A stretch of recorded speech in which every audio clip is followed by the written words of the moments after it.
So you've been on both sides of this issue. You've been the athlete. You've been the coach. Tell us about your experience with football, your transition into CrossFit, and what happened. It's luckily I had good strength coaches, all throughout college.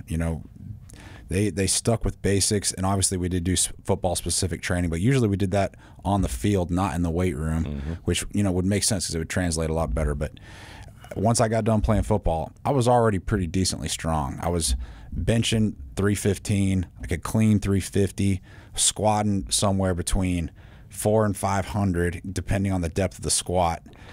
So I already had a pretty decent level of strength, going into that. And so when I transitioned to CrossFit, I was leaps and bounds ahead of someone that did not have 4 years of collegiate strength and conditioning under their belt. Walked into, you had a certain genetic endowment, or you wouldn't have been in college football.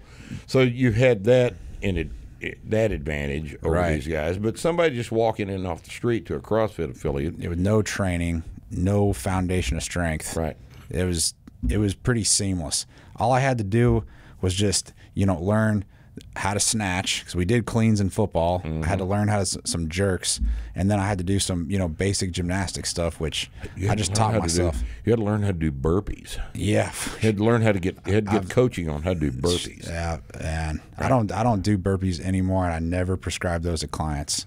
I can't stand coaches that do that. Well, that's just it's lazy. It's laziness. It's lazy coaching. Yeah, and you're going to hurt a shoulder doing those. You just anytime you take any kind of, you could say that's another issue with CrossFit. They're taking kind of complex, complicated movements, and they say, hey, let's do 50 reps of these, and let's do it as fast as we can. Right. You're kind of asking for some injuries or some problem, especially with untrained novices, and so I came into CrossFit very fortunate. I was already pretty strong. I just had to learn a few things. And then the thing that appealed to me about CrossFit, and this is why I think I had some success in it, is because they were just, all right, do this XYZ amount of work and do it as fast as you can.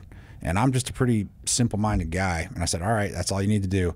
I'll just go do it as fast as I can. And that's why I had success in it. And I don't mind getting uncomfortable either, know? And it's pretty simple. But the issue with it is you can't prescribe these complex movements with high repetitions in a fatigue state and not expect problems to happen. There will be injuries. What is the workout where you're supposed to do 20 power snatches with? It's 30 power snatches. That's 30 power snatches at 135 pounds. That's the original.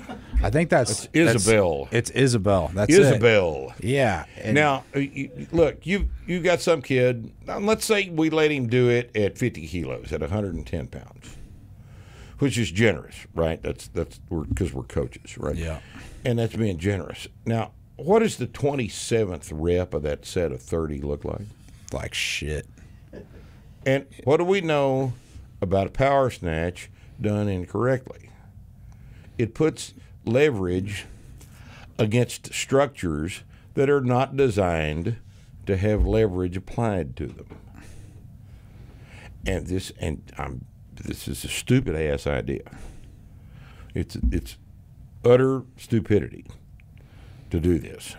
But that's one of the problems with this approach to things, is that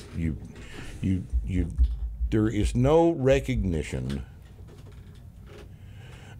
of the well-established levels of training advancement that we have identified. Agreed. And I'll tell you right now, the biggest issue I love CrossFit.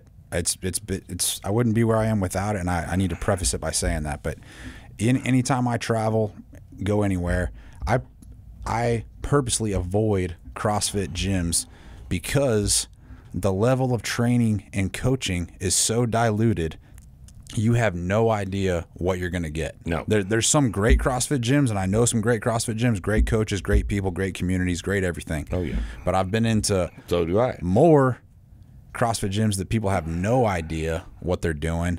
And in my opinion, they're doing a disservice to their members by just prescribing Of course they are. very illogical workouts, and it's not helping them. And then As long as they're constantly varied, though, it's okay. It's not constantly varied. It's okay. But there's an issue if you go into a CrossFit gym and you're as a new member, you want to join their gym. You usually have like an on-ramp class, or it's basically you're learning your foundations. What they call it. Tell me if you're a 50-year-old man, have no exercise experience whatsoever in your life, do you need to go into a CrossFit gym or any gym and learn how to do an overhead squat the first day you walk into a gym? It's absurd. It's absurd. It's absurd. Clean and jerk. Shoulder injury. Or even more, how to kick up into a handstand, or how to do a kipping pull-up when you can't even do one strict pull-up. Right. This is what's been going on in CrossFit since day one. Yes. I understand you have to have foundations, but my biggest issue with CrossFit is they do not prioritize the basics. Right. Foundations for every sport are strength.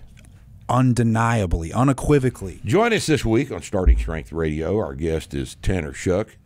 Tanner is a former high-level CrossFit competitor and trainer. He lives in Dubai, of all the places on earth to live. And he is visiting, and he wanted to come in and sit down and discuss things with us. And I thought, what a wonderful opportunity for us. So here he is. Tanner Shuck is our guest this time on Starting Strength Radio.